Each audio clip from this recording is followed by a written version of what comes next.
to the Alumni House podcast. My name is Matt I'm the Quacker. Quacker. We had a great first weekend of college football. How'd you feel about it? Boy, howdy. It was awesome. Yeah. It was great being back in the stadium and hearing the roar of the crowd, but just, there are some good games this weekend. Yeah, there really were. So for those of you who have been listening for a while, or if you're new, so I'm a big NFL fan. So my favorite weekend of the year is week 2 of college football, because, I don't know. I don't want to say this is my favorite, but it's consistently one I look forward to, because that is when football is in full swing. You've got typically a Thursday night game, not always a Friday night game on week 2, but you've got Saturday, then you have Sunday NFL, and you have Monday night NFL. So that to me, it's like, okay, it's really football season. Everywhere you look, the U.S. Open's behind us. No disrespect to tennis. I've been watching some of it, but that's when we get into the every time we turn on the TV to ESPN or whatever, Fox Sports, they're talking about football. And that is the time of year I look forward to every year, and that is upon us. We're just a couple of days away from that. Speaking of which, tomorrow night is the worldwide premiere, if you will, of our new podcast, Southbound, an NFL podcast, and that will be Quacker and I talking about the NFL at large and focusing on the NFC South and complaining about the Saints, because that's our team.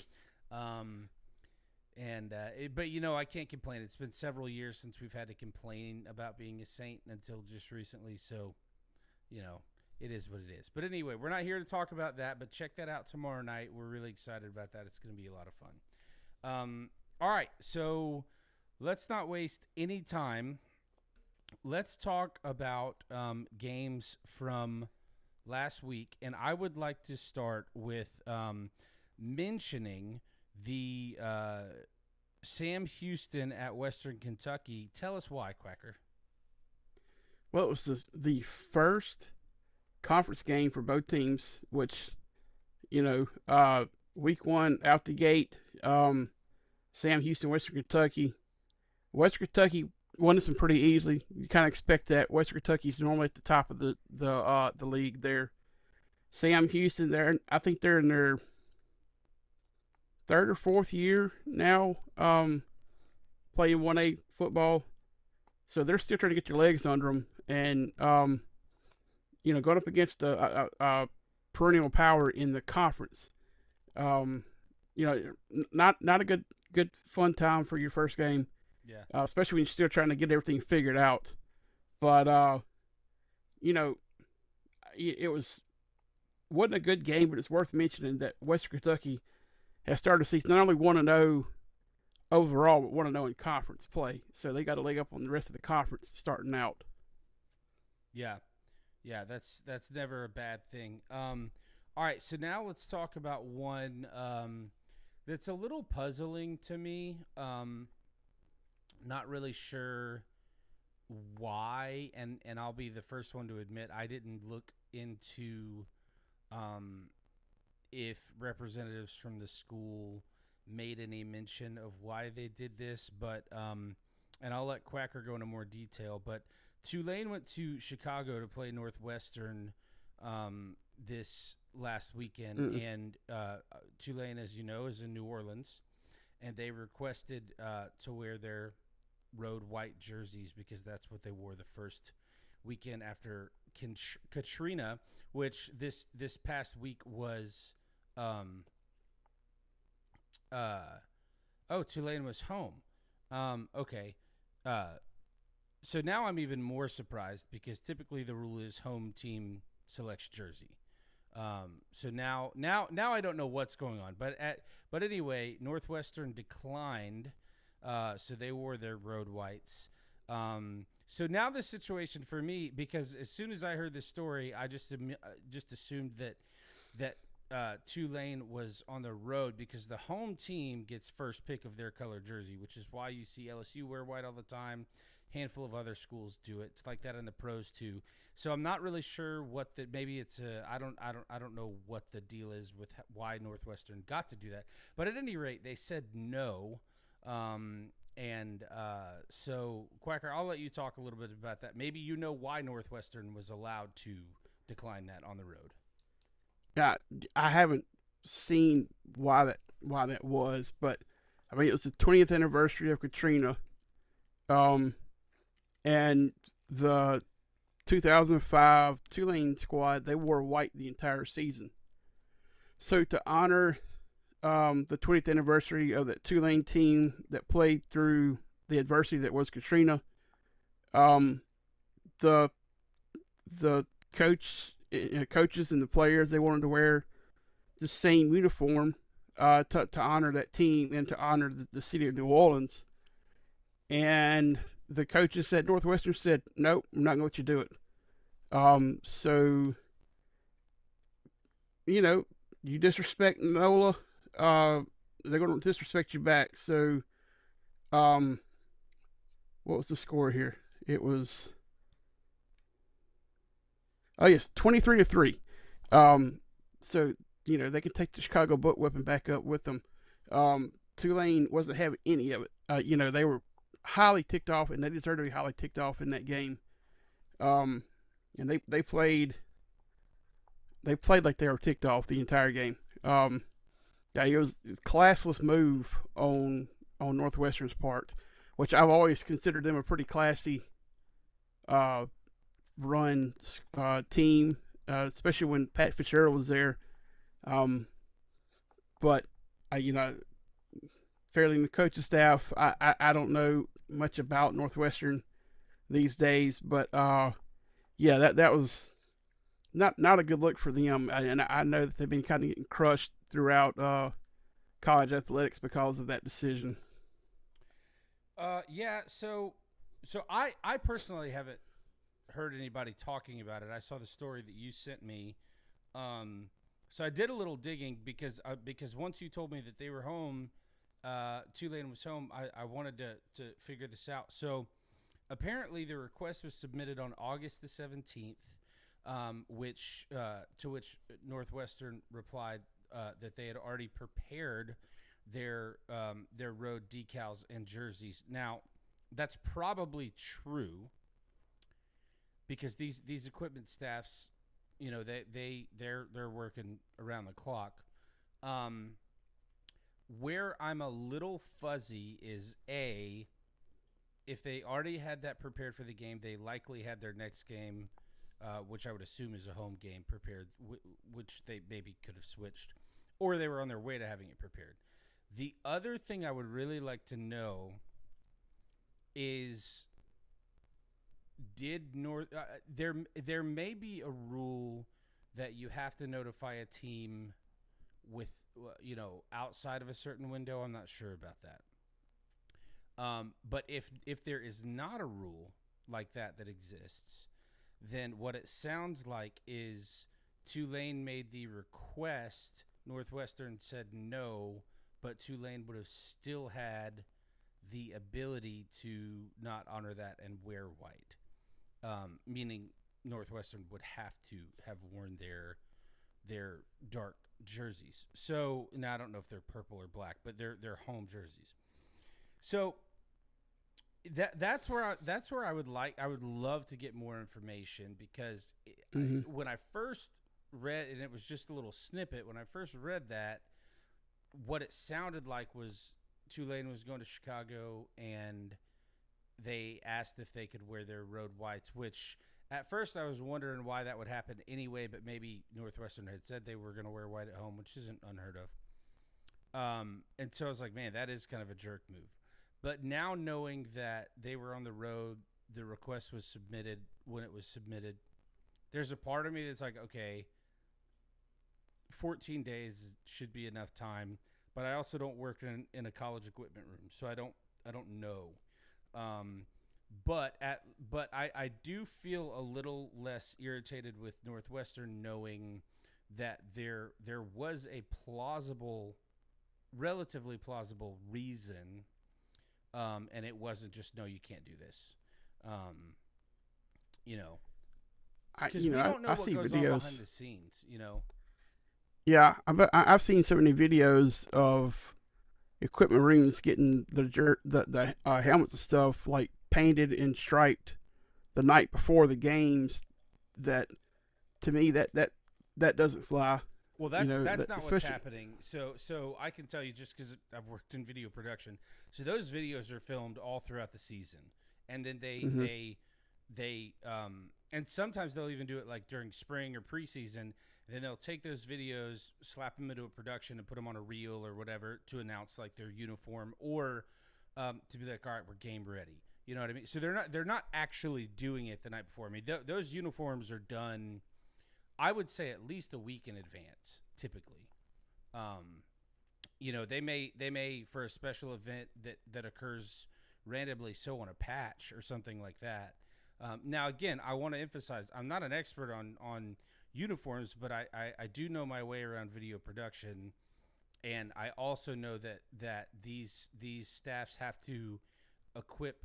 For home games, they're equipping like 100 players.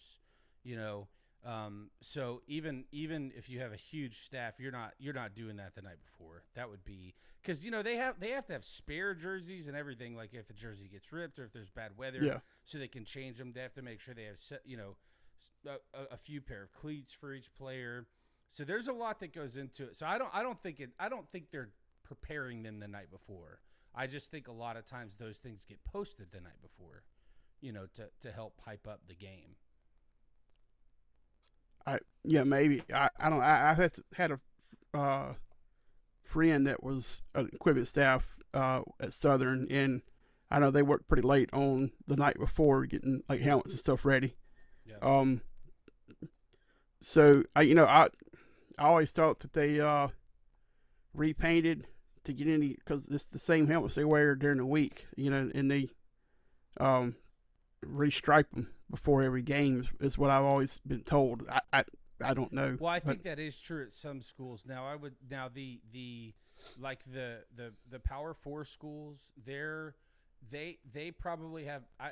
And I only know this because I've read articles about it. They probably have 3 or 4 or 5 helmets per year, but they always have spares. So they are repainting helmets, but typically from week to week, it's not the same helmet every week. Like you wear a helmet on week 1, that may be the helmet you wear on week 5. And I don't know what the exact rotation is, but my point is, as far as I understand it, it's sort of like they get into a rotation where they're always 3 or 4 weeks out, and so the helmet that gets worn in week 1 goes back to the back of the line, and it's getting prepped for whatever the next week is. The next one in the queue is. Um, mhm. Now I will say I don't want to just let Northwestern off the hook. I do feel like 14 days is enough time to at the very least make a switch on your end. Like I said, like Yeah, like switch out your first home game. You're undoubtedly already preparing with. You know, so I am puzzled a little bit by that, but I'm also puzzled by the fact that Tulane had to honor that, which again probably goes back to a rule that we're not aware of. There probably is a window that you have to be outside of in order to make a request like that. That's the only thing I can think of. yeah. I haven't looked into it too much. But like when I saw it the other day and I sent it to you, I was just like, that's ridiculous on their part. Um, and, I'm sure there are rules on uniform codes and stuff like that. I remember when Jared Nardo came to LSU from Vanderbilt, his first season at LSU. He brought back the white uniforms at home or the white jerseys at home, and Vandy came into play, and they had to request. At that time, they had to request like every team when they came in to let them wear the white, and Vandy said no. But I don't know When how was the that? rules because 95. Yeah. So I'm pretty sure, and it may be that the rule has changed because I know for a while, and I only remember this because being in the state of Florida, it was just talked about. But I know that in the early 2000s, Florida and LSU had worked out a deal where every like for like a 4 year period or something like that, where um, Florida would wear their home uniform at LSU as long as LSU in the return trip to Gainesville would wear their purple jersey. Um, and so now, but since then, I am almost positive. In fact, I am positive that at some point since then, the rule has been changed. Now, here's what I don't know. I don't know if that's an SEC rule or if that's a college football rule, but I know in the SEC, home team gets pick of their color, whether it's dark Mm-hmm.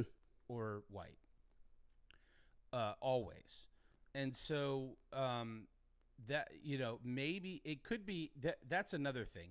It could be that it's not a NCAA rule, but it's a per conference rule.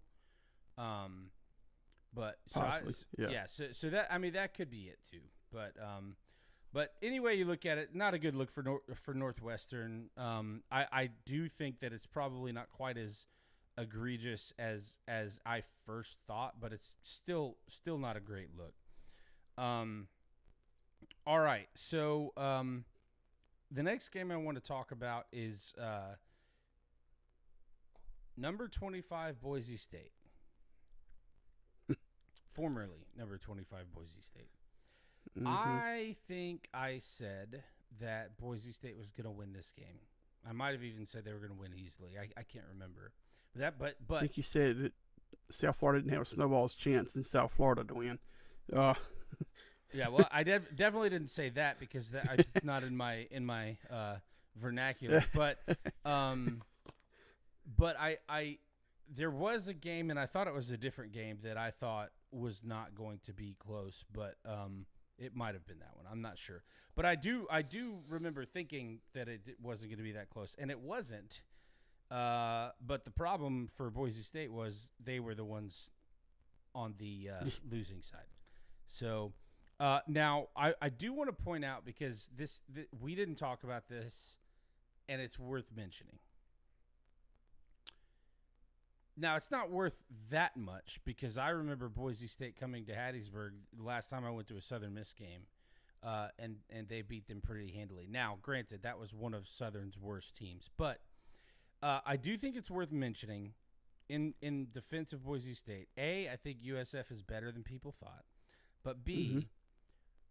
coming from Boise, Idaho, to Tampa, Florida, to play a game that involves your lungs and your muscles and your electrolytes is not like an easy thing. The Mm-hmm. air is different there. There's the humidity is different. I mean, for those of you who haven't spent a lot of time in the Southeast, particularly in Florida, which is my home state, it is literally from middle of June until about middle of October. I mean, it is a swamp. And I say this, you're going to think I'm joking or that it's hyperbole, and it's not. It rains almost every afternoon for about 30 minutes, as hard as you can imagine, which then makes it hotter once it stops. Mm-hmm. And when you walk outside in the morning after getting out of the shower 30 minutes before to go to work, by the time you get out of your car to go to work, you feel like you need another shower. That's because the humidity and the air is so thick, and the way Florida is shaped, every part except a little tiny blip of the outside of Duval County where Jacksonville is, every part of Florida is within 65 or 70 miles of either the Gulf Coast or the Atlantic Coast. And then you mix in swamplands and, the Everglades and everything else. And so I do want to say that because, and that's not to take anything away from USF, but I do think that matters. If it's a team from Alabama or Mississippi or Kentucky coming down, that's different because they are pretty well used to the environment. You know, Mm-hmm. I would say that Mississippi, Louisiana, Alabama basically have the same environment. They just don't have the luxury of a sea breeze ever. Well, most of Mississippi doesn't. I was to say, it depends what part of the state you're in. Well, 95% of the state doesn't because it's Yeah. got a very small coast. Yeah. But anyway, just like Alabama has a tiny little coast. But yeah, so what are your thoughts on this? I mean, what were your expectations going in, and then how does that compare to what happened? I thought South Florida had more chance to win than you did. I wasn't expecting Boise State's run game to get completely shut down like it did. But South Florida, I mean, they played on both sides of the ball, and the quarterback Brown, I forget his first name for South Florida. I mean, he was like a bull out there. I mean, he was just running over defensive players. It was like them trying to tackle him looked like a grown man trying to get tackled by an eighth grader. I mean, it was just, they were bouncing off of him. He was just having his way with them, and it was an all around impressive performance by the entire team. Like there was even this is a blast from the past. You had a Grammatica making field goals and extra points in Tampa Stadium. Yeah, I know. Now, I have to say this. One of my absolute favorite ESPN personalities, he's probably top 5 all time for me, is Matt Berry. I love Matt Berry, but I wanted to reach through the screen and throw him out of my living room because every time that kid ran on the field, Grammatica for the win. It just feels so good to have him in this stadium again. By the end of the game, I was like, thank goodness this game is over because I'm so tired of hearing Matt Berry say that. And I've never gotten tired of Matt Berry say anything. It's different if it were like Zubin Mehenti. I can't stand anything he says. But Matt Berry, I love him, but I was just like, please stop talking about it. We get it. Yeah. I mean, they were clicking in all phases of the game. It was really impressive. And on top of that, those black uniforms were really sharp. I really like those. I couldn't tell because I have a really, really nice TV and then I have a very mid TV, and I was watching it on the mid TV because that's the one in my living room. Was it really dark green or were they black? They're black. I was questioning that until I heard Matt Berry say that they're black. Okay.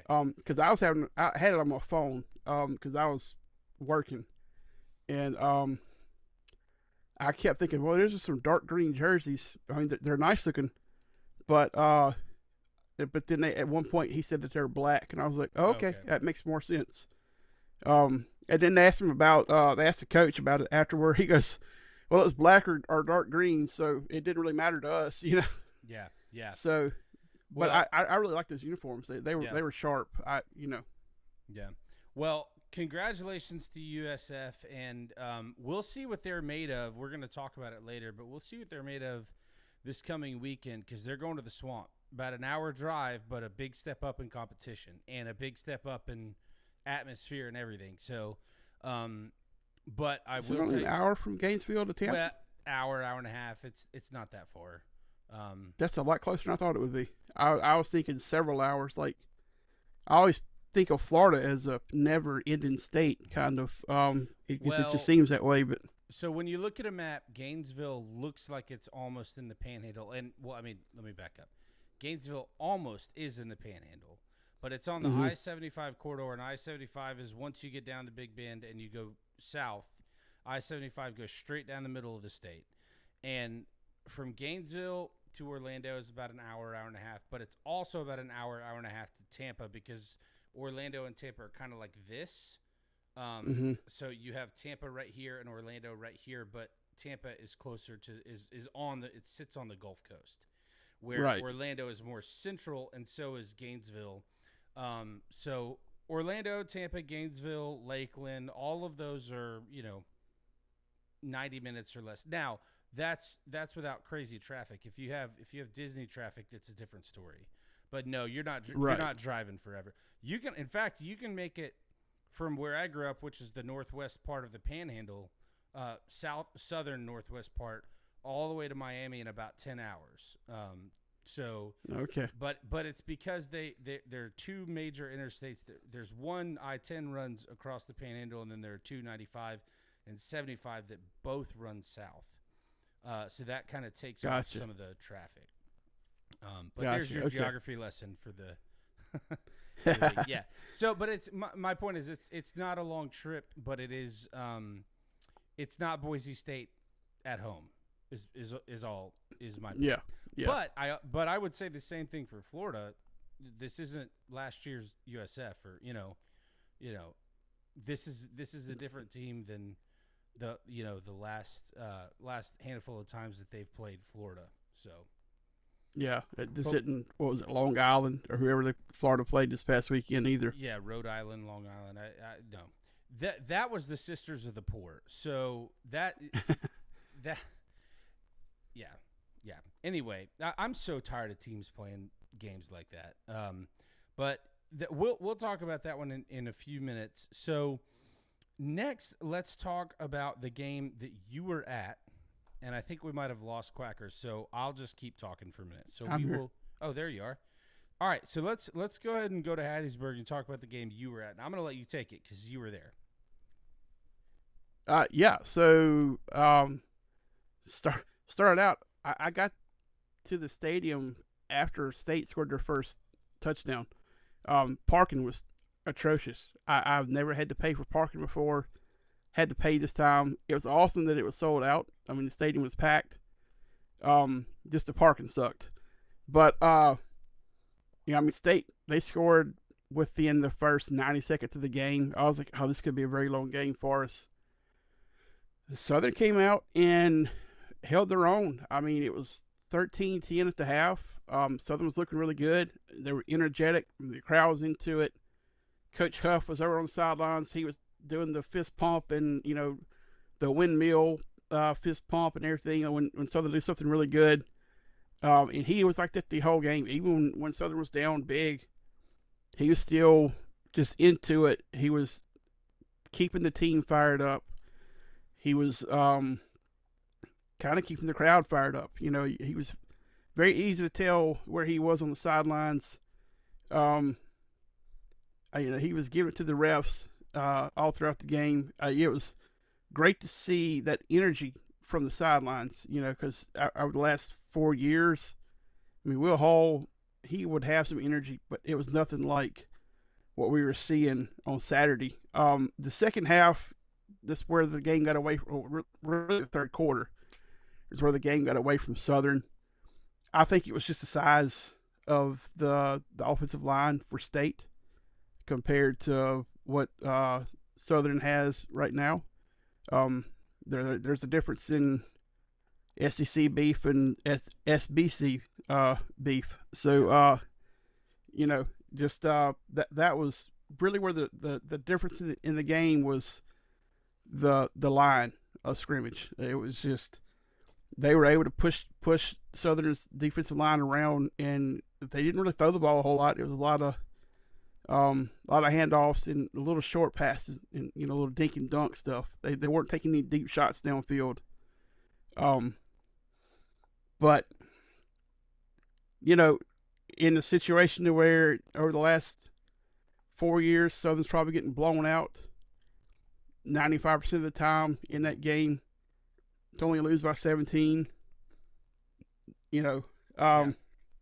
Well, and I told you what I thought last week. I think Mississippi State's going to be a lot better than people think based on last year. Yeah. And I think that says a lot about Southern because I watched all of the first half. I didn't watch nearly as much of the second half, and you told me kind of what you just said. But it's interesting. Typically, when Southern Miss plays a game, typically I cheer for them unless they're playing my team. In this instance, I have ties to both schools, and Quacker does too. Mine are a little bit unique in that my mom went to Mississippi State and my dad went to Southern Miss.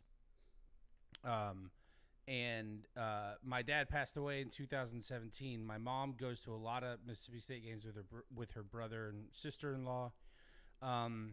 But this one was real hard for my mom, and so and it was hard because it was in Hattiesburg where he went to school. They'd been there several times together, and so I found myself cheering for Mississippi State for her because I know for a fact my dad would have been happy for her, even though he would have been disappointed that Southern lost. So, I typically, like I said, don't have a dog in the fight when Mississippi State and Southern play. And I would say 99.5% of the time I'm cheering for Southern for whenever they play anybody. But I wasn't this time, but I was happy to see that they have a pulse. Yeah. that was good. Yeah. I mean, they fought the whole game. They scored a touchdown in the fourth quarter, and that was really encouraging to see. I still think that this team can win between 7 and 7 and 9 games this year. Just from what I saw, it's just going to take a little time to gel when you have so many new players. Yeah. They had 5 returning players from last year. So, even though a lot of the players on the team played together at a different school last year, it's still a different environment, different setup, a little bit different system than they ran last year. So, I knew, but I'd forgotten. But the offensive coordinator for Southern is Blake Anderson, who was the former head coach at Utah State. Okay. He came out of he had a year hiatus from football, and Coach Huff brought him in. And the offense, it looked good. I could see where they're going to score some points this year. It's going to be a fun team to watch this year for sure. Yeah. Well, that's definitely going to be exciting. All right, so now we're going to move into what I'm going to call the overreaction section. There are 4 games from this weekend that I want to talk about, and I feel like all of them are major overreactions.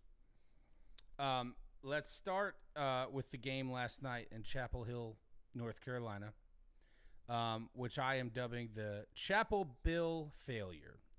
Not really, because if you didn't see the game, North Carolina got absolutely waxed at home by TCU. And then TCU was all saying, well, this is, we felt disrespected. Nobody was talking about us. All right, come on. That's great bulletin board material, but that's not real life. Nobody was talking about you because you were playing the best NFL coach the game's ever seen at his first game in North Carolina. I get there was some old wounds from the whole situation that happened with Prime, but you lost that game. That's not the fans' fault or the media's fault. Mm-hmm. But here's the thing: TCU looked great. I watched that whole game. I think they're going to be a really good team. They're not ranked in the new poll, although I really think they should be because they looked really good. But I'm looking to see right now. They did receive 49 votes, so they're close. That's overreaction number 1 because, first of all, this is Bill Belichick's first year, and while it's the same game, it's a different environment. It's a lot closer to the NFL now than it ever has been, but it's different. They had something like 70 new players on the roster, so that's going to take time. But there's one thing that I want to talk about that is really cool. So, Doug Johnson's son, Max Johnson, got hurt really bad last year, and they thought he was going to, for a while, they thought he was actually going to lose his leg. Mm-hmm. Well, not only did he not lose his leg, but he got a clean bill of health and was cleared to play, but he lost the starting job to Gio. I forgot his name. To the guy. Gio Lopez. Gio Lopez. And he looked okay on the first drive, but he kind of sputtered. Well, then he got hurt. Stop me if you've heard this before. Bill Belichick coach team has a quarterback get hurt and another quarterback comes in. Well, Max Johnson trots out onto the field. It's late third quarter, about 4 minutes left, something like that, and drives him down the field. And I can't remember if it was the first or second drive he was out there, but he looked really good. Looked like he was making good decisions. Well, he threw his first touchdown of the season to his brother, the tight end, which I thought was cool. Mm-hmm. So that was really the story for me. I said Doug Johnson. Sorry. Brad Johnson. There were too many Johnsons around that time. Like late 90s, early 2000s. But at least Doug Johnson is also a quarterback, just not the right Johnson. So I don't know if you got a chance to see any of that or knew anything about that story. Yeah. That was pretty cool. Yeah. I remember Max at LSU. I thought he did really well there, especially under the circumstances that he was there. He left after Coach Orgeron got fired with the A&M. And, it didn't go as great at A&M as he would have liked. And then, of course, first game last year, that horrific leg injury, it threatened his health for, they were saying that Brad and I forget his wife's name, but they had to get an apartment there in Chapel Hill just to help Max with everything because Max couldn't do anything for himself. And, to fight, to come all the way back, to be able to get cleared, to even be able to play the football again. That's an accomplishment itself. To get back on the field and play well. When he came in the game, I was like, oh, he's fixing to light it up, and he was playing very well. He was standing there, he took hits. He was just as tough as I remember him from his time at LSU. And the fact that his first touchdown pass back from the injury was to his brother. Did you hear who they said his last touchdown pass before the injury was? No. It was also to his brother. So his last two touchdown passes have been to his brother. Oh, that's cool. Very, very cool little story right there. But yeah. Go ahead. Yeah, I mean, TCU was a 9-win team last year, and North Carolina has had a complete roster turnover. Belichick's still trying to figure out the college game. It's going to take a little time for Chapel Hill to become Chapel Thrill again. But I don't think he'll suck in the college game. I think it's going to take him a little time to adjust. Yeah, I think so too. So that's overreaction number one. I don't think you're going to agree with this next one, but I feel pretty strongly about it. Overreaction number two is the LSU Clemson game. So I want to say this first. LSU earned that win. They played really well. They looked very dominant, and there is no question in my mind that LSU is a top 10 team. No question. What I was more surprised about, and I talked about this on air last week, was that Brian Kelly was able to coach them to a win like that. Because I said last week, I felt like if it weren't for their coach, I would feel comfortable, talking about them as a national championship contender. Here's the problem. They won that game, and what we don't know yet, because we don't have a big enough sample size on either team, did LSU dominate the line of scrimmage the way they did against a legitimate top 5 Clemson team like we thought? Or is Clemson not as good as we thought? And I'm not answering the question. I just don't know. And that's why it's an overreaction to me. It's an overreaction because, I'm hearing all these people talk about, well, LSU's, one of the top 2 favorites or whatever to win the national championship, and they're so dominant. But people forget. LSU, I think LSU's very good. But they also play in the SEC, and so they're going to have tough game after tough game after tough game, and that's not new to LSU. But I still don't know. I still don't know that I trust Brian Kelly to be able to do that every single week. So I I don't think Clemson is quite as bad as people think. I don't think LSU is quite as good as people think, based on the reactions I've seen from the game. But I want to put that into perspective. That doesn't mean that I think Clemson is top 5 or LSU shouldn't be, where they are 3, I think.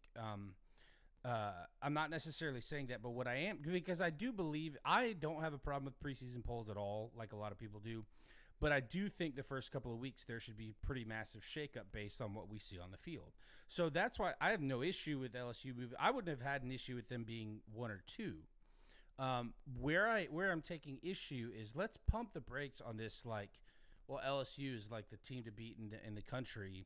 Well, no. What it is Ohio State and LSU have the best wins so far in 1 week. Mm-hmm. And I don't want to, for any LSU fans, I don't want to take away anything.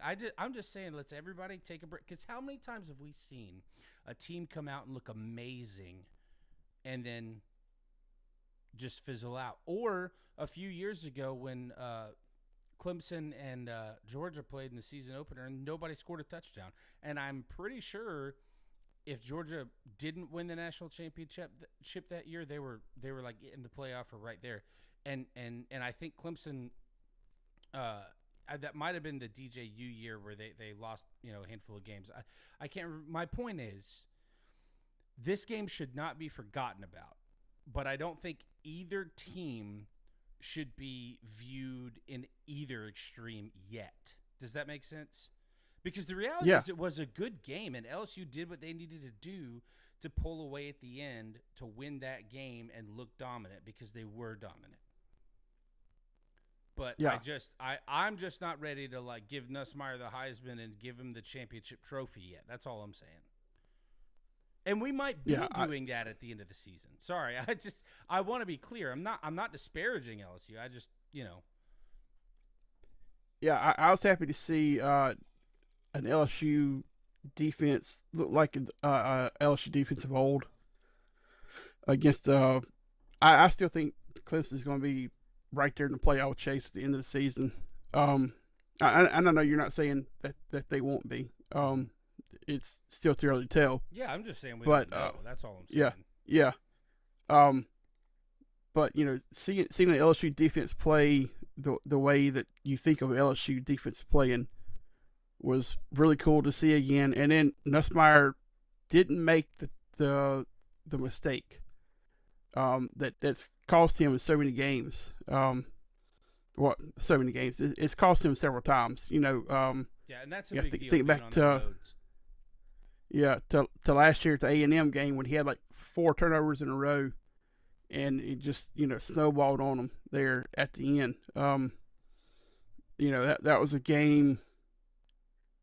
That was a complete collapse by LSU there, because the defense couldn't stop the what was his name, King, the quarterback for Haynes King, for A&M, and then Nussmeier with all those turnovers. It just, so seeing him play a clean game, make good decisions. I know they said he had been working on his decision making all off season.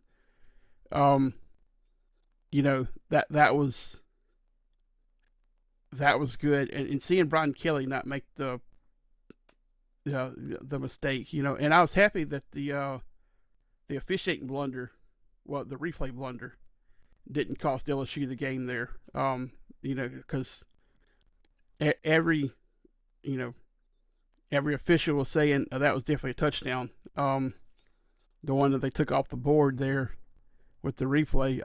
A guy I work with, he's an official. He was like, that met every criteria for a touchdown. Nobody can really tell you why the replay center did what they did, but it didn't matter in the end. It was a really fun game to watch, whether you have a dog in the fight or not. I know some people that were upset because they don't like LSU, and and they were pulling for Clemson just because they don't like LSU. But it was an old school football game to watch, just for both teams. Defensive battle. Yeah, just good old fashioned football. Yeah, and the only thing that I didn't like as a neutral fan, because I enjoy just really competitive games, that fourth down play at the end of the game, I wanted to see Clemson punch it in, because I wasn't necessarily cheering for either side, but just to see, I like games that go into overtime or come down to the wire, this and that. So I hated it for Clemson, but was impressed with LSU that they got pressure off the edge to the degree that Klubnik had to scramble out of the pocket and then didn't have enough leverage from his feet to get a pass anywhere near anybody. So that was a positive for LSU, negative for Clemson, negative for a neutral fan. you Yeah. know, Uh, um, that play that you're talking about, Perkins, who was the guy who had the pressure on Klubnik, actually came from the other side of the formation, and he was like a spy on the play, and just ran the entire length of the field almost to put pressure. It was an impressive play by Perkins to well, to so there was pressure from both edges, which forced him out of the pocket. So you may be yeah talking about the guy who came outside of the edges, because both edges were collapsing almost instantly. I mean, it was probably a yeah 3 to 4 second count from the time the ball was snapped to the time he released the ball. And what I noticed was the second they snapped the ball, the offensive line collapsed. hmm And so, but then obviously that outside pressure on the outside of the edges in the outer thirds, that's cornerback language for you, was what ultimately forced him to make the decision he made. So, yeah, congratulations to LSU. I think LSU is going to be a really good team. I don't see them losing a ton of games. I don't see them losing many games at all. But let's slow down on crowning them champion for now. That's overreaction 2. yeah All right, overreaction 3. Arch Manning is not a failure.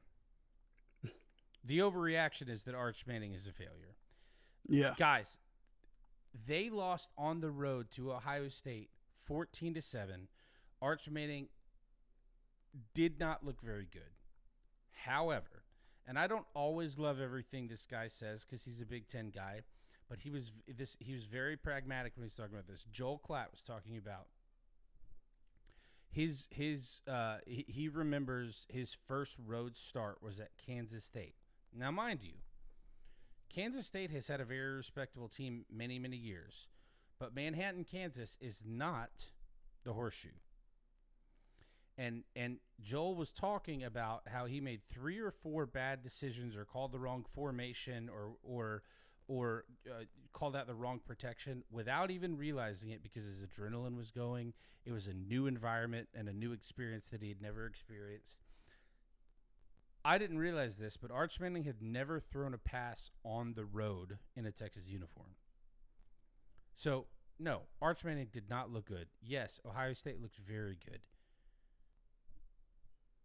Give the kid a break. Like, it's okay. Right. It's okay. That is about as tough a test as you can give to a player for his first road start. yeah And he didn't look good, but how many great quarterbacks have we seen not look good, in their first especially start, with Matt Patricia as the defensive coordinator. Right. I mean, that guy has made all pro, NFL quarterbacks look silly. Yeah. So the reality is both defenses looked great. Both offenses left something to be desired. I think the highlight for everybody is Arch Manning's going to win the Heisman. Oh, wait, Arch Manning's terrible. It's just like, all right. Like, let's just wait and see. And Texas, they had a 4th and goal stopped from the 1-inch line. I mean, it was a sneak that they tried to run that was just blown up at the line of scrimmage. I mean, it could have been 14-14 going into overtime there at the end of the game if they convert that. So, yeah, let's slow down on the Texas freak out here. Yeah. All right. So, last overreaction.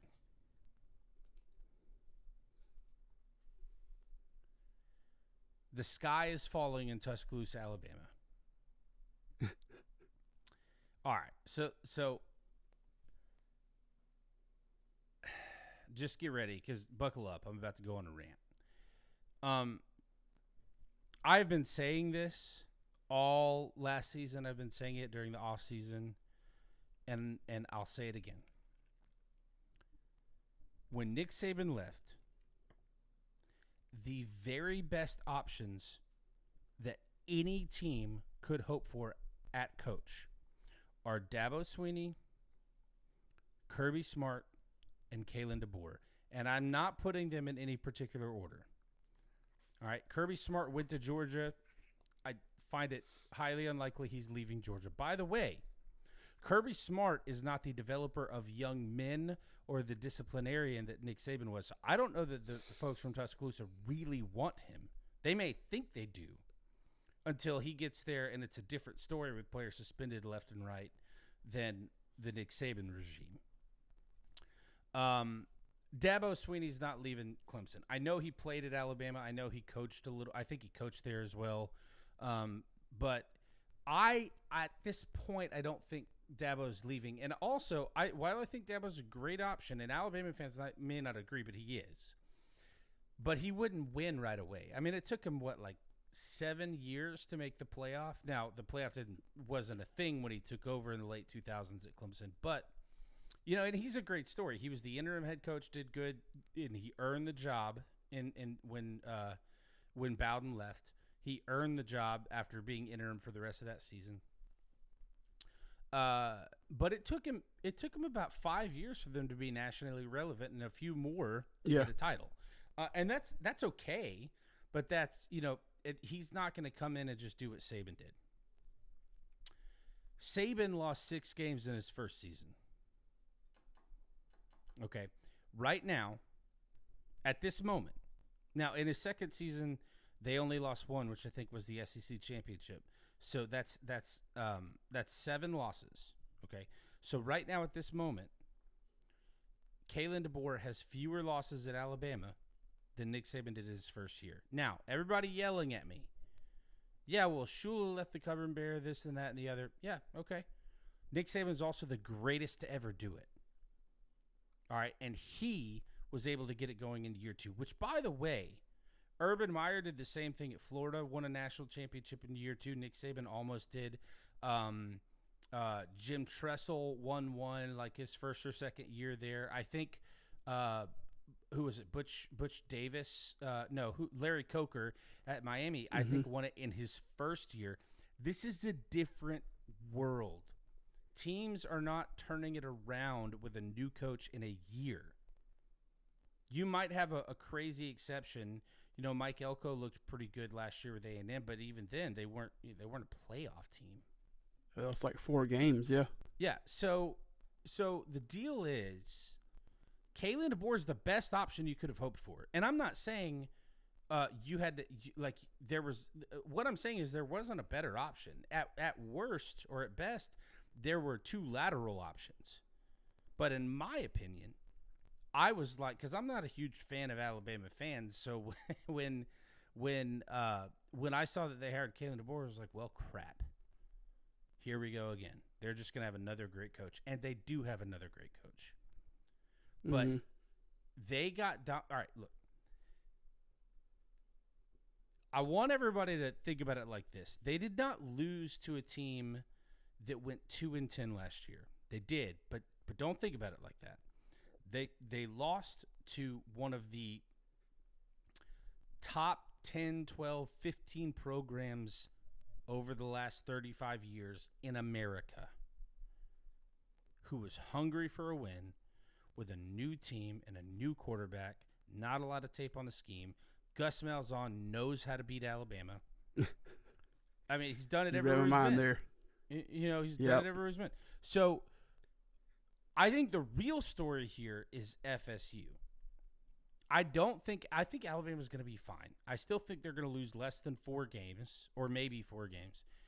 But even still, who cares, man? There's attrition and there's drop-off when you have a change of coach.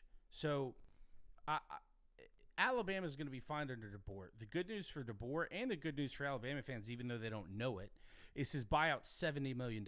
And Alabama's not paying $70 million unless he doesn't win a game.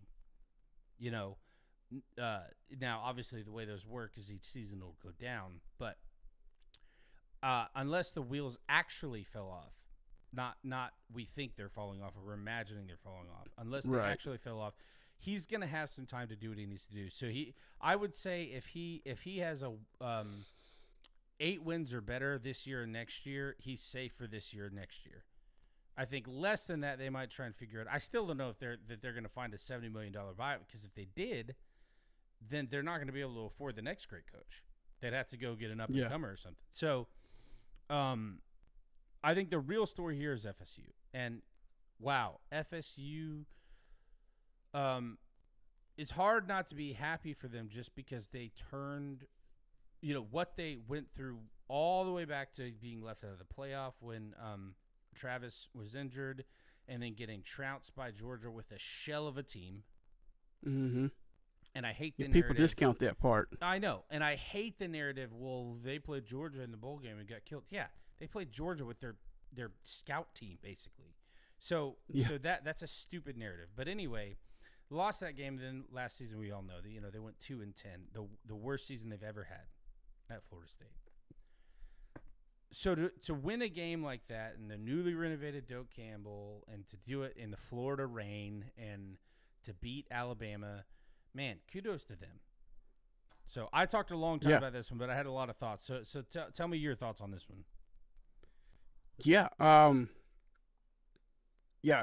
For me, it was all about Florida State. I mean, it was. I texted you during the game, and it was like I don't think I knew that Malzahn was at Florida State, and when I found that out, I was like, they probably want to win this game because he beats Alabama. That when he's at Auburn, they could go 2-10, but one of those wins was probably going to be against Alabama. He just figured out a way to beat them, and they didn't have 400 yards of offense. But they controlled the ball. They ran the ball well. They didn't throw it until they needed to. Their defense played well.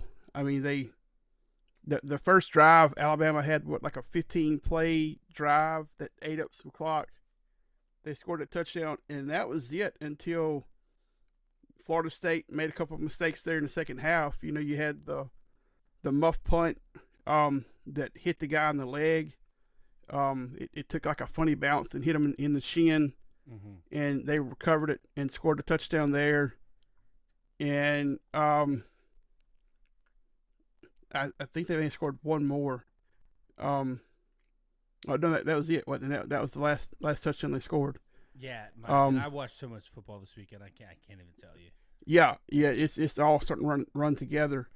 But yeah, it was just the storyline for me is Florida State. I mean, and those fans had that stadium loud. For them to have lost 12,000 seats with that renovation, man, it was still super loud in there. Yeah, they do.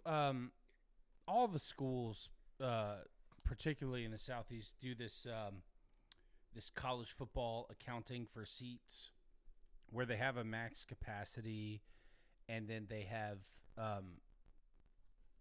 actual butts they can put in the seats. Yeah. A good example would be in Gainesville, the max capacity is 88,000. They've had 92,000 in that stadium. Florida State is the same way. Now, I don't know what their new capacity is. I think their old capacity was around 86, 85. But the reality is, and we see this with Autzen, we see this with Arrowhead Stadium, we see it with a handful of other outdoor stadiums in the NFL.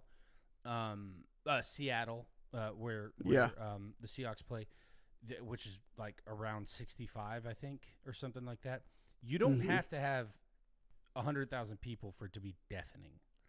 A lot of it has to do with the architecture, which is really, it's funny too to me because everybody knows my thoughts on this. I think LSU is the toughest football stadium in the world, because the SEC stadiums by and large are tougher than most of the pro stadiums, but I think maybe than all of them. But I think LSU is the toughest place to play in the entire country because of the volume and the way that the crowds are. But I sorry, I lost my train of thought there for a second. But I think that FSU has sorry, all right, I remember what I was going to say now. It's very late for me, guys. Sorry. So they talk about Georgia and Tennessee and Alabama having these crazy tough stadiums, but the reality is, listen, I've been to Tennessee twice, and that stadium is kind of loud for what is it, 106 or 1,000 or I don't know, something like that. Yeah, they just keep painting seats smaller and smaller. Yeah. But here's the problem: people conflate these two things. If you have a really good team, like a really good team, you're not going to lose a lot of games at home. That doesn't mean your place is tough to play. That means you are a tough team to beat, and it's tougher to beat you at home. That's what that means. When I think of the tough stadiums, I think of Florida State. I think of LSU. I think of Auburn. I think of Florida. I think of Oregon. I have never once thought about Sanford Stadium in Athens, Georgia, or, Knoxville, or, So I say all that to say, and I went on a long rant for that, or, long way around the world to get to this. Florida State is a lively environment. By the way, I've been to that stadium a couple of times. Like any stadium, they have jerks. Nicest fans for the most part, and it's a nice stadium. And the last time I was there was Jameis's last year, so his second year. So what would that have been, like 13 or no? They won it in 13, so 14. Yeah. So that was the last time I was there. Was 11 years ago, and it was nice. It was a nice stadium. Well taken care of. And I'll give you guys a real fun story. So my dad used to have to go down to Orlando for conferences for work occasionally, and he would take me when he could. So I think this one occurred during the summer, and he took me. We were coming up from Orlando, and he surprised me.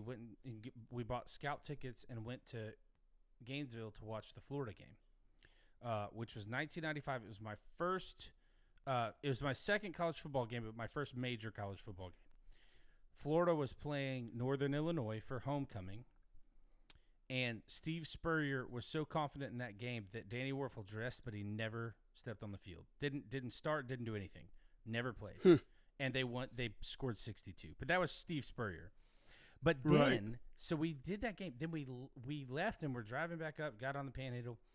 He stopped off in Tallahassee so we could see the stadium. And one of the groundskeepers was walking out, and he was like, "Hey, y'all want to walk out there?"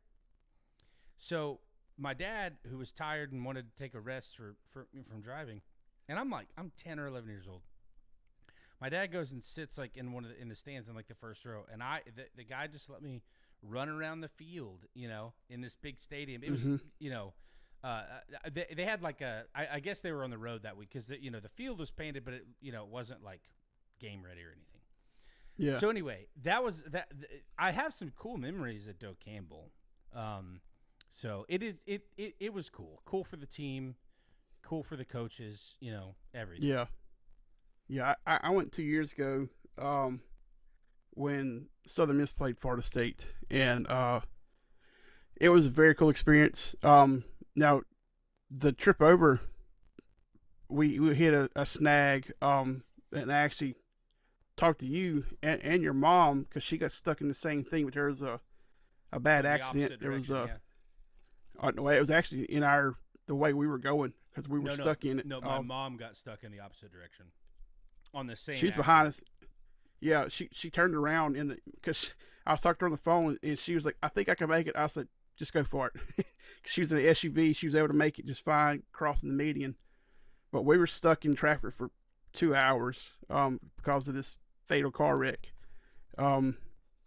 It was a sad situation. It was somebody from your hometown that was involved in the wreck, but so we didn't get to explore the campus as much when we got there. But the one thing I noticed, the baseball stadium and the football stadium are the same construction, the same brick outline. Like they looked alike. It was Yeah, very well done, the outside of them are all covered in brick, so it looks like a big brick building. almost like a castle. Yeah. And it was really Well, I should really say pretty stadium. The end zones are covered in brick, not the on the Yeah, football stadium. The sides aren't, but but it was outside. It was a beautiful stadium. Inside, it was a very nice environment. The fans, they were actually very nice. Well, we had some kids that were kind of teasing and stuff, but like I don't whatever. It's kids, yeah. you know. I saw some fans wearing Miami hats in there. I was like, how are they surviving in here wearing Miami stuff? But Because everyone knows, and if you grew up in Florida, you know this. I don't care if you're a USF fan, UCF, Florida State, you know this. Miami fans are not real. They only exist when the Hurricanes are good. Like they are worse than Alabama fans or anything. They only exist when Florida State is good, or when Miami is good. So the reason they survived is because the Florida State fans, I guarantee you, were like, well, they're probably not even really Miami fans. Yeah. So Yeah. But no, it was a very cool experience. And, even the students were like, hey man, I hope y'all have a good time. Hope y'all don't win, but hope y'all have a good time. yeah. They were showing us stuff, showing us stuff around the stadium and all. It was a very friendly environment for a visitor. So Yeah. So there's one more game we're going to talk about this weekend that we almost forgot to talk about, but we'll talk about it quickly because we're running out of time. But probably the best game of the weekend, or it turned out to be, was Notre Dame at Miami. Miami won the game. Carson Beck looked like Carson Beck from 2 years ago, which I think was what we talked about, was which Carson Beck are we going to get, and that's going to determine kind of how Miami goes. And for a while, Notre Dame looked hopeless and out of the game, and then obviously they had a chance at the end to tie it, and they didn't. But here's my takeaway from that, and it kind of goes back to what I said about Miami fans. And I forget. I think it was. I can't. Was it Herb Street on the call? It wasn't Herb Street because that was. It wasn't Herb Street, but whoever the color guy was, he's well known. So he was talking about. He said, Miami fans have a reputation for, only being there when they're good, but when they're there, it's a lively environment. So I want to say all that to say this: Miami earned that win. Congratulations. Same thing that I said about LSU. We'll see if they really truly are a top 5 team, and they may be. They may be, because I believe in Cristobal. And if Carson Beck plays like that, I believe in him, Yeah. But my takeaway from this was actually Notre Dame, and there are two things. Marcus Freeman finding a way to get his team to not give up when it did look like it was over. Mm-hmm. And the grandson of the great Lloyd Carr. Yeah. He was a freshman on the road in a lively environment. Didn't look perfect, but he didn't look bad. No, he didn't look rattled at all. He played. Yeah. So congratulations. Here's your flowers to Miami. But what I took away from that was, man, Notre Dame is what we thought they were. I just think that Miami might be what we thought they could be, but didn't necessarily, expect. Yeah. It was weird seeing Lloyd playing for Notre Dame, knowing who his grandfather and his dad that played for Michigan as well. But Michigan's got CJ Lloyd was his grandfather. Yeah. You said it was weird Carr. Yeah. I'm thinking Lloyd was the last name, but no, you're right. It's Lloyd Carr. Yeah. When I first heard the name, I was like, do we have another Carr brother? Because, David and Derek are kind of far apart. And so I was like, this can't be a third Carr brother that's like a whole generation apart. But then it turns out, no, but he does have a famous connection, which is Lloyd Carr. So that was cool. And Lloyd Carr will always be special to me because he is kind of, when we were growing up in the 90s, you had some of these legendary coaches still coaching. You had Lou Holtz coaching. You had Gene Stallings still coaching. You had Jackie Sherrill still coaching. All of these, you had the guy from from Colorado who won the title in 90 or 91. I've forgotten his name. He started Promise Keepers. But anyway, you had some of these classic old school throwbacks to, like, they were the connection to, like, the Bear Bryant era. And Lloyd Carr, the reason he's special to me is because he coached till like 07, 08, 09, somewhere in there. He was the last bastion of that generation of coaches.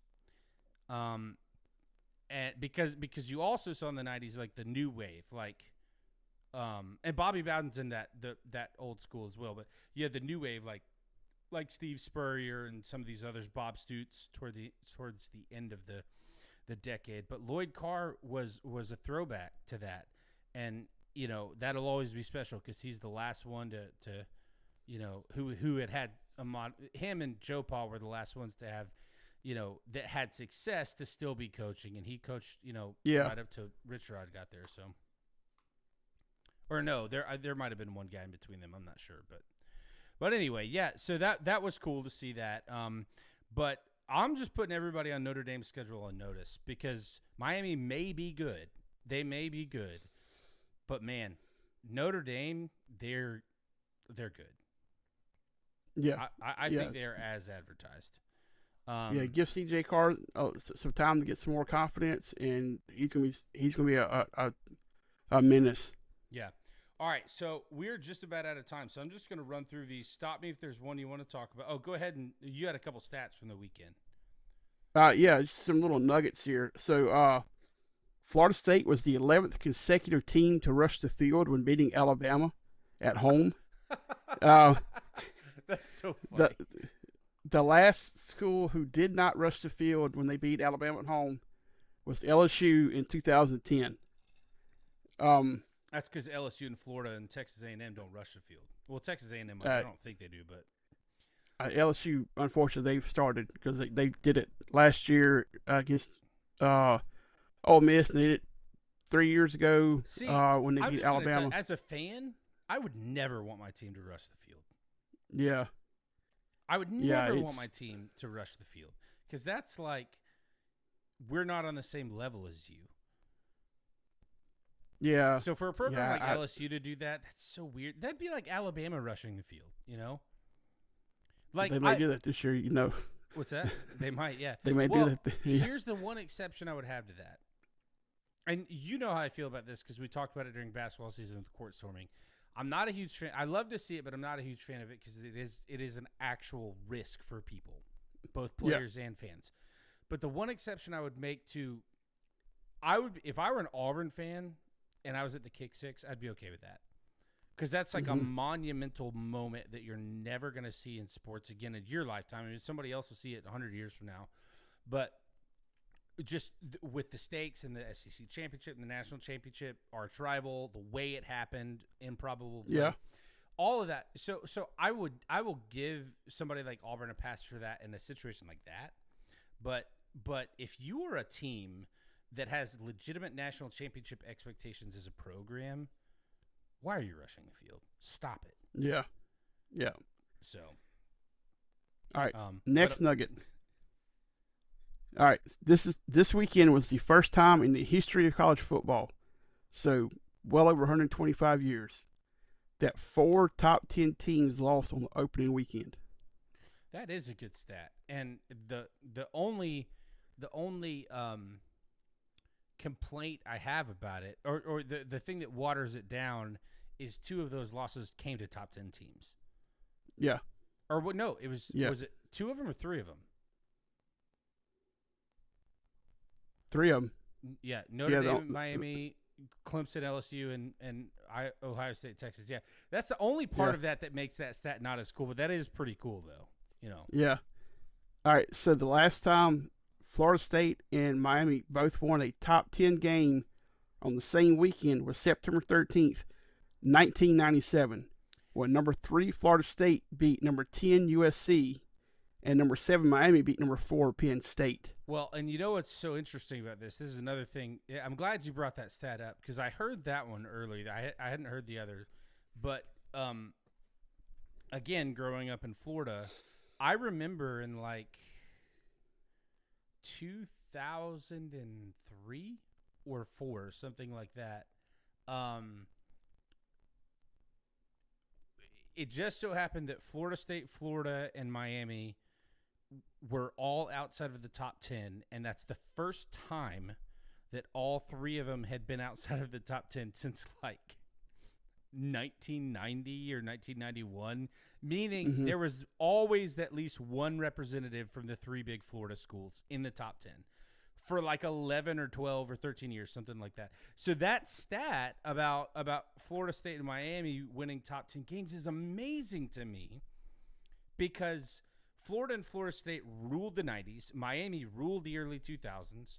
Florida ruled the late 2000s. Florida State kind of ruled the early 10s. You know what I mean? So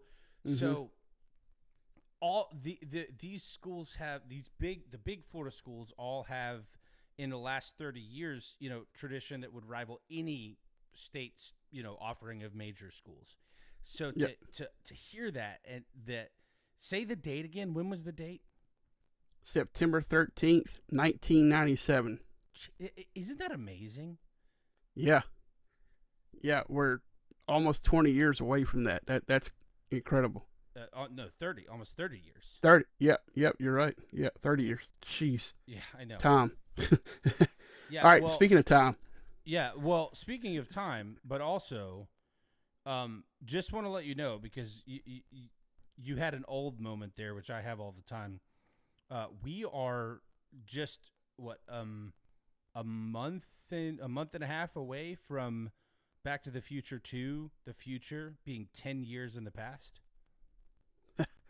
Golly. October of 2015 was what they depicted. So that would have been 10 years ago next month. Sheesh.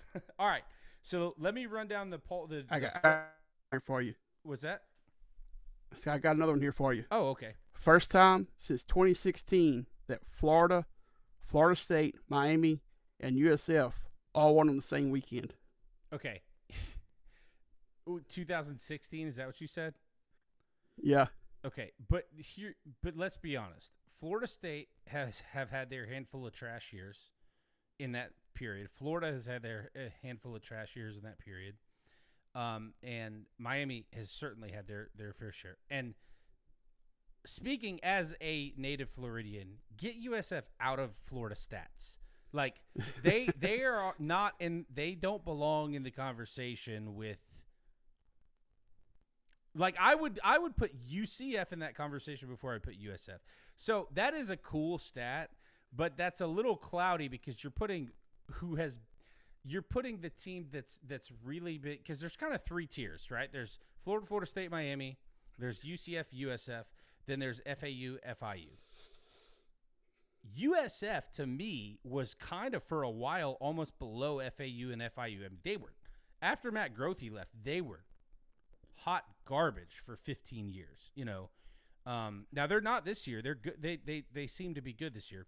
But that to me is just funny because it's like, okay, Florida State's had 4 losing seasons in a row, which is uncharacteristic. Florida's had 2 in the last 10 years, which is also uncharacteristic because they've only had 3 in the last 40 years. And Miami hasn't been good in a while. USF is never good. So it's like, right. Yeah. So, I mean, while I do think that's an impressive stat, I feel like context is key in that one. Yeah, I saw that on maybe for Sports Center or something the other. I was like, that's interesting little nugget right there to kind of plug into the cast here. Yeah, so. But I think if you took USF out and you just put the big 3, I bet they've won on the same weekend 3 or 4 times every season since then. You know what I mean? So, yeah. But anyway, all right. So any more stats? No, that was it. Let me run down the poll real quick, and then we'll quickly go over the weekend. All right. So this is the new poll that came out this afternoon. Ohio State 1, Penn State 2, LSU 3, Georgia 4, Miami 5. Like I said earlier, no problems with that. I feel like that those are all pretty, pretty good. Oregon 6, Texas 7. I feel like Texas dropped a little too far, but whatever. I feel like Clemson dropped too far at 8. Notre Dame, they dropped 3 spots. I guess I'm okay with that. South Carolina 10, Illinois 11, Arizona State 12, Florida 13, Florida State 14, entering the poll, as they should.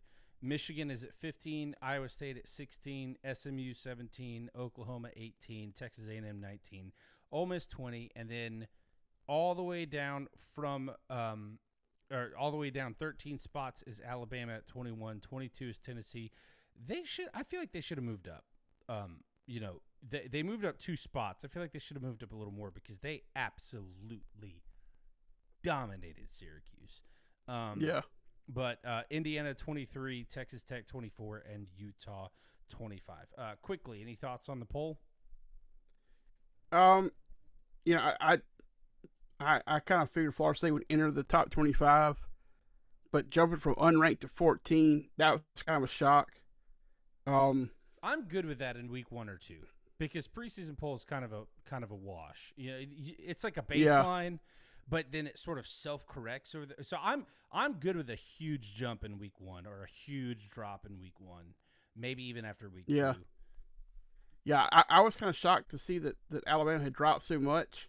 I didn't figure that the pollsters would do that, but then I heard Herbstreit saying last night on the game that he would drop them out of the top 25. No, it was who calls the Reese games Davis. with them? Last night it was Reese Davis. Normally it's Chris Fowler. Yeah. Reese Davis was saying he would drop them out of the top 25, which was surprising because Reese Davis graduated from Alabama. But he said that he would drop him out of the top 25, and Herbstreit said, "I'm completely fine with that." Seeing the pollsters actually drop him like they did, that was kind of shocking.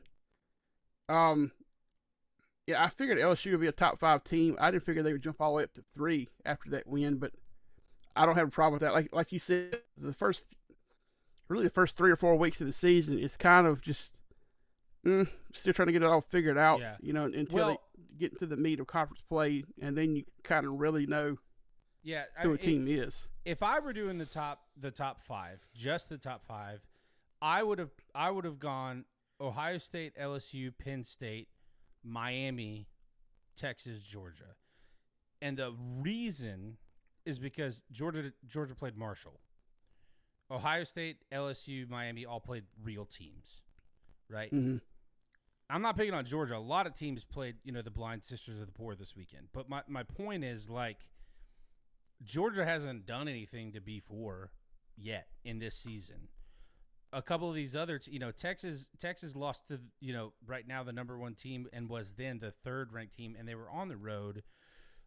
So I could see a little shakeup there, but in my opinion, Ohio State, Penn State, LSU, Miami, those teams have proven something, and Texas and Notre Dame and Clemson have also proven that they belong on the field with those teams. Because the only one out of this conversation that felt like they didn't belong was Alabama. So so I would have done it a little bit differently too. I would be okay with LSU or Ohio State number 1 right now. I'd be okay. I mean, at this point in the season, I'd be okay with Miami number 1. I mean, all 3 of those teams, won games against really quality opponents. So, all right. So I'm gonna go rapid fire on this because we try to cut it at an hour and a half, and we are at 1:24.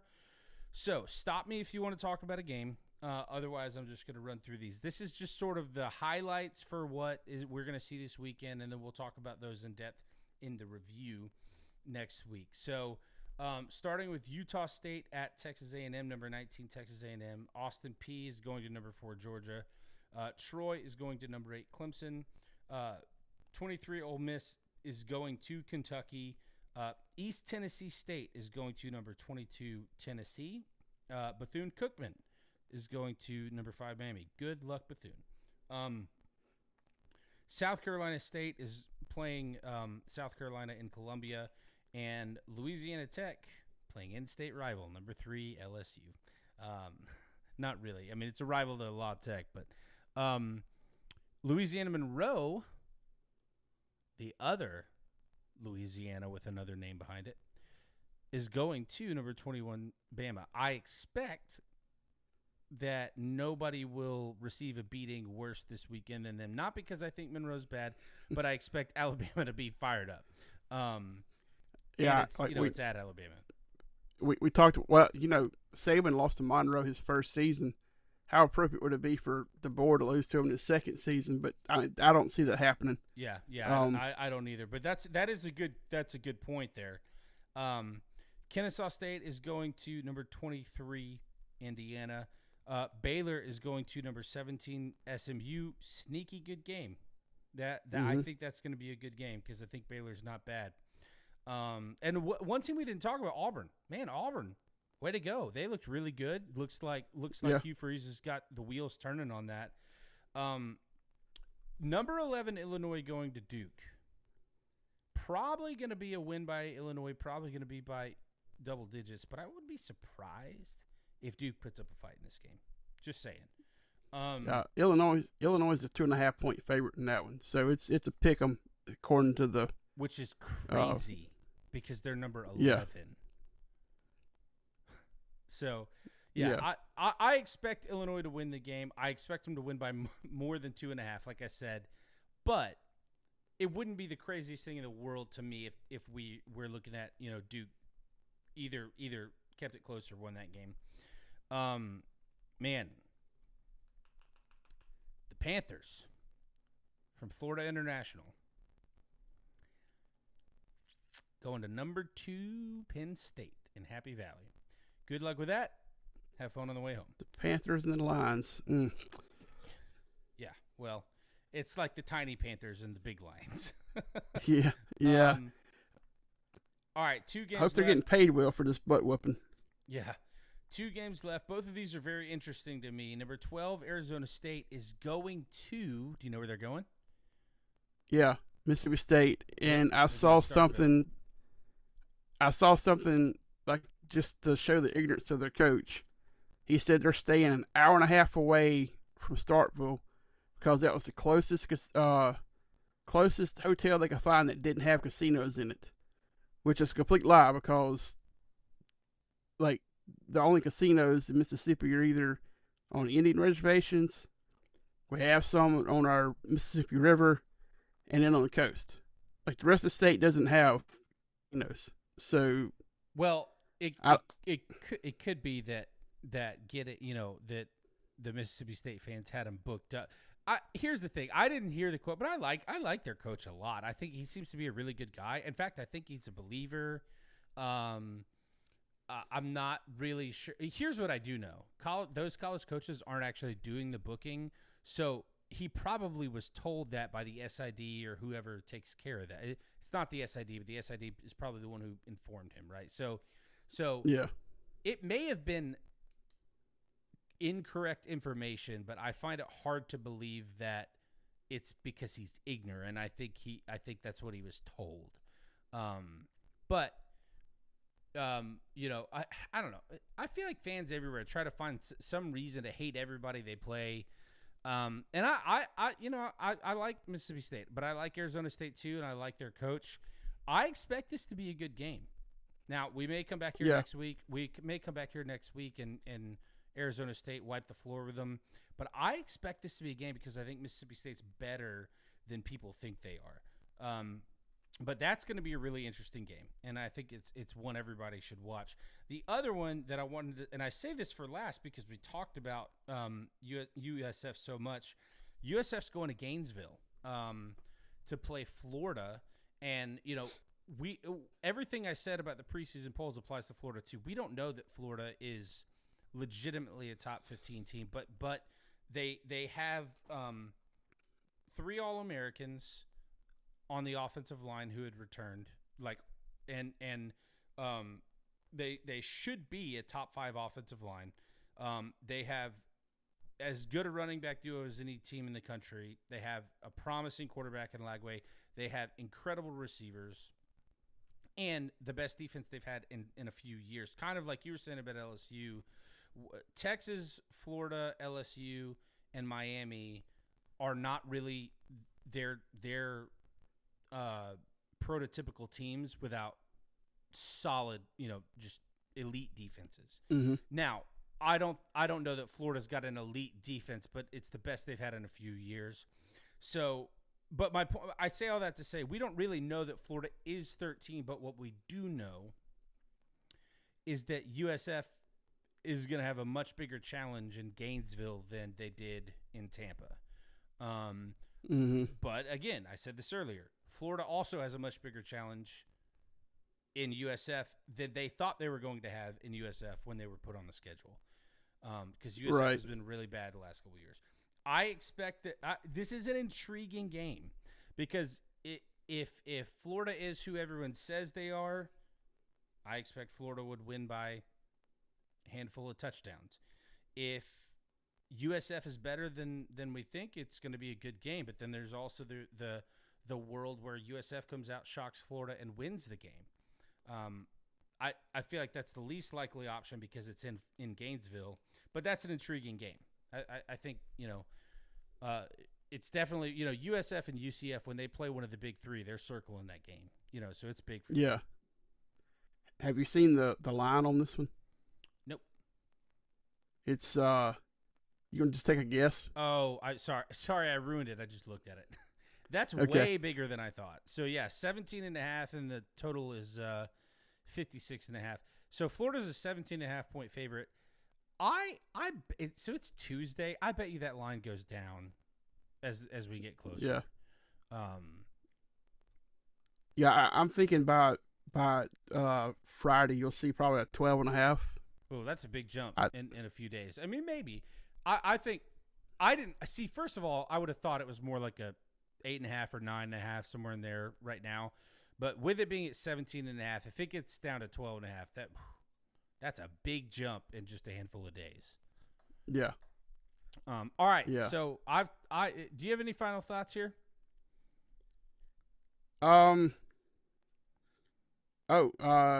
Michigan and Oklahoma this weekend. Oh, I saved that one for last because I'm glad you said that. Yeah, because I wrote it at the top of my page because there's so many games that I ran out of room on my notes here.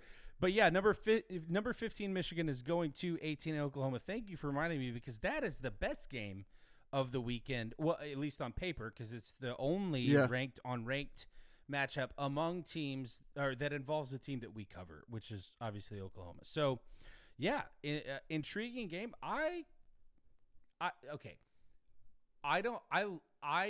do not think that Michigan is going to be bad this year, but I think Oklahoma's on the upswing. So I expect Oklahoma to win this game, especially with it being played at the Palace. What do you think? Yeah, I'm kind of leaning that way too. Oklahoma's a 4.5 point favorite. I could see it being a 3 or 6 point game. Like less than a touchdown difference. Michigan. I don't know if they let the coaches or in the athletic director pick when they have their suspension and stuff. But that Shamar Moore is suspended for 2 games, but he's coaching in this game, and it's like the next 2 games is when he's out. But the Sherrone Moore suspension was institutionally imposed. It wasn't the NCAA. Because Michigan has kind of had a long history of doing self-imposition before the NCAA so that they can avoid it. And so because they self-imposed it, that's the advantage is they can determine when they want to do it. Now, in the past, the NCAA could step in and say, no, we want you to do it now. But I don't think they have any teeth left, so I don't know that was ever going to be possible. Yeah. Here's what's interesting, real quick, just a fun little anecdote. So, arch rivals Michigan and Ohio State in back-to-back weeks are playing arch rivals Texas and Oklahoma. So that's pretty cool. Now, obviously, Michigan and Oklahoma are a little bit, downtrodden from where they have been recently. Well, Oklahoma's on the rise. Michigan obviously won a national championship 2 years ago. did not have that same success last year. But that is pretty interesting. Is the two bitter rivals play the two bitter rivals back to Yeah. back weeks. Well, we know that the Oklahoma Texas is Red River Shootout, Red River Rivalry. I hate saying it like that because it's so hard. Is Michigan Ohio State? Do they have a name for that one? I think they call it the game. I'm pretty sure. The game. Yeah. I think. Yeah. That is that. I noticed that too. That is interesting though. And they didn't like collude to schedule that out. It's just. But it is how that happened. Yeah, it is a testament to the Big Ten and the SEC to, in some ways, try and get these legendary brands together. A few years ago, Auburn played Penn State in a home and home. And I hope we see more of that. A handful of years ago, Florida played Michigan to start the season. Yeah. Seeing the top 5 or 6 teams traditionally, I'm not talking about in the moment, because I love South Carolina because I live here and I love my friends who are South Carolina fans. I'm not talking about South Carolina playing Indiana or South Carolina playing even Penn State. I'm talking about the traditionally powerful programs from both conferences playing. We're seeing it more, and I think that that's really cool. Yeah, I do too. And it gives you something because traditionally, the first 3 weeks of the season are kind of yawners because there's so many. Just they're getting the cupcakes in because that's kind of their preseason. And well, this year it's crazy. Yeah, because this year I think this weekend will be a yawner for the most part. Next weekend will not be. Yeah, there's a bunch of big games next weekend, but yeah, it is. I think it's positive the way it's changing, for sure. All right. Yeah, and we're going to see some of this cupcake go away because the SEC is going to 9 conference games. Is it 27 or 28? I don't remember what year, but I think it's 28. Oh, I thought it was 26. I thought they were doing it next year. No, they're giving them some leeway because they've signed all these contracts and stuff. I think it was 28 is what I saw. Sankey was saying. I didn't realize that. I thought they were doing because when Texas and Oklahoma entered, I remember they announced a 2-year schedule. Yeah, it starts in 26. Starts next year. That's what I thought. So they announced a 2-year schedule.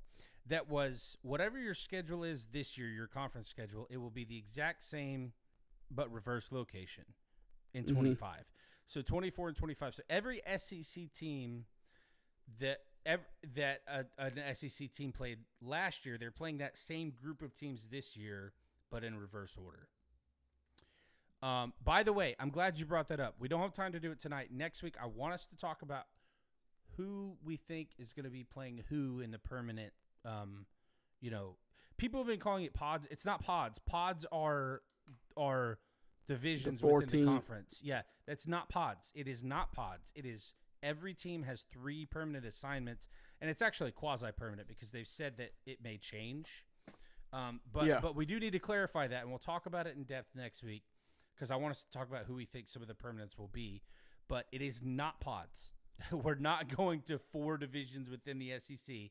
It is every team will have 3 teams that they're permanently assigned every year. And that distinction matters because what that means is Team A may play Team B, C, and D, but that doesn't mean Team B, C, and D are also playing that same group of teams. So yeah.